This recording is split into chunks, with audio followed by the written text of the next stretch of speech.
It was just over 1 year ago, on February 3rd of 2023, when a Norfolk Southern freight train derailed, hitting the area of East Palestine, Ohio. This caused damage to about 50 cars, with some containing hazardous materials. Questions about the cause of the derailment are still up in the air. While no one was killed or injured, there were many concerns about the damage from the spilled chemicals, including vinyl chloride. Inhaling vinyl chloride can lead to many respiratory issues and is even known to cause cancer. Our political reporter Natalie Silberman is live from the community of East Palestine, where President Joe Biden is set to appear at the site and meet with residents affected by the accident. Natalie? President Joe Biden will be in East Palestine, Ohio today, over a year after the train derailment that devastated this small town. Even a year later, many residents feel that not enough has been done to protect them from the pollution that has contaminated the air. This has been particularly evident in President Joe Biden's absence from ever visiting the site of the derailment. He has received intense scrutiny for this since it happened last February. Over a year later, the 81-year-old will now make his way here, expected to land at Pittsburgh International at 2:25 p.m. today. He will then travel to East Palestine, where he will receive an operational briefing around 4:20 before his official start time at 4:45. He will then return to Pittsburgh International at 7:35 p.m. tonight, landing back in Dover, Delaware at 8:45.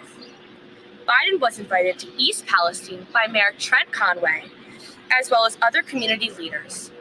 He is expected to discuss how the Biden administration has worked with local officials and is continuing to do so to help the residents get back on track after the derailment. The EPA has sent out many statements since the derailment happened a year ago.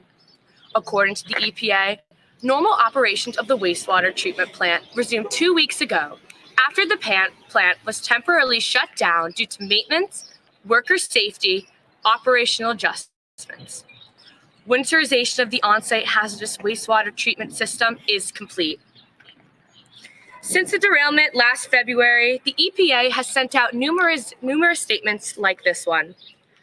Last year, when a Norfolk Southern train carrying thousands of hazardous chemicals derailed, ruptured, and caught fire here in East Palestine, Ohio, residents were forced to evacuate, as 3 days later, officials sent off an explosion to help prevent one, resulting in a massive black cloud that blanketed the small town and forced residents to evacuate.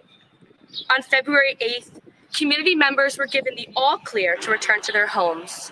Still, even a year later, locals remain unconvinced that their homes are free of pollutants, saying they have received conflicting information about the contamination resulting from the crash. Here in East Palestine, we're about an hour from Pittsburgh. As you can see on the map, the derailment happened just that way west of where I'm standing. President Joe Biden will discuss this when he travels to East Palestine today, when he meets with the residents to talk about the impact of the train derailment. He will discuss federal support for the community and hold Norfolk Southern accountable, as he's been doing for the past year. Right now, I'm standing in the area and I'm right by the trains. I'm Natalie Silberman, reporting live from East Palestine, Ohio. Donnie, Aaron, back to you in the studio. Thank you so much, Natalie. Well, now we are going to turn it back over to our crew in East Palestine, Ohio, for more coverage on the president's appearance there. Natalie? Yeah, I'll take my hat off. Let's make sure you're recording it. Yeah, we got it. Hi, still here live in East Palestine, Ohio. I'm here today with Jones. So you're not a resident of East Palestine. No, I'm not. But you have many friends that live here? I know some people that live down here, yes. And what have their experiences been since the train derailment? Not good. The federal government has done nothing to help these people. Nothing at all. And you were explaining to me earlier that you actually passed the trains on the way here. Yes, yeah. It's still a mess down there. They got those big containers that haul sludge and junk, and they're pumping stuff into them. Probably 24/7. Oh boy. And you're here with your friends today who live here. Well, no, they're working, but Okay. I just came down to support the East Palestine people today. And what do you think? So your stance on Biden coming, you think it's too little, too late? It's way too late. Way too late. Yeah. And in regards to the EPA, what do your friends think they've done to help? If anything? I watched the newscast this morning. This guy, Dr. Rick Taki, running for Congress or something like that.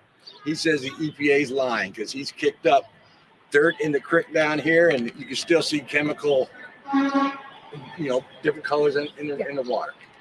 Yeah. Jeez, sounds like It's terrible. It's Yeah. terrible.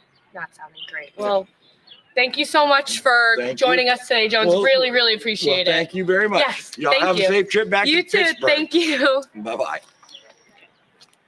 Did you get a young? That was Jones, and I'm Natalie Silberman, reporting live from East Palestine, Ohio. I'm political reporter. Aaron, Donnie, back to you in the studio. Thanks, Natalie.